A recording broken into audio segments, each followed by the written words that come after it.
জয় মোহনবাগান। ফুটবলটা শুধু একটা খেলা নয়, কিছু কিছু মানুষের কাছে ফুটবলটা একটা আবেগ।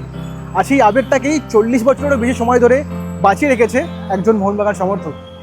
আমার দোকানটা মিনিমাম 50 থেকে 60 বছর আগেকার। তখন থেকেই রং করে মোহনবাগানের প্রতি ভালোবাসা, আবেগ। 8 বছর বয়স হবে তখন থেকে আমার দাদার হাত ধরে মাঠে যেতাম। কল্যাণী থেকে বারাসাত, এমন কোনো মাঠ নেই এখানে আমি যাই।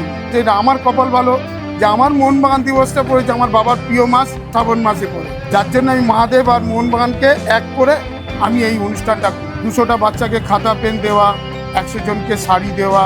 আর মানে মোহনবাগান জিতলে সেলিব্রেট করো? হ্যাঁ, 7,000-8,000 টাকার রসগোল্লা চলে আসে। চ্যাম্পিয়ন হলে এখানে বক্স লাগাই, দোকান সাজাই, এই গলিটা পুরো সবুজ মেরুনে ভরে দিই। আমার এটুকু মনে আছে, আমি যখন মানে আমার জ্ঞানে আমি 4-5 বছর বয়স, তখন আমার বাবা সাইকেলে করে আমাকে খেলা দেখতে নিয়ে যেত। গিয়ে সাইকেল রেখে কাঁধে করে নিয়ে গিয়ে মাঠে ঢুকে কাঁধে খেলা দেখে আবার সেইখান থেকে বাড়ি ফিরে আসতাম।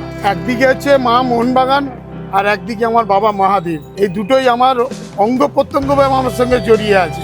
আজীবন যতদিন বেঁচে থাকবো, যতদিন গায়ের রক্ত ধমনীতে চলবে, ততদিন মোহনবাগান সাপোর্ট করে যাব। মোহনবাগানের শুভকামনা চাইবো, মোহনবাগান যাতে ভালো হয়, মোহনবাগান আরো ট্রফি জেতে, সেটাই চাইবো।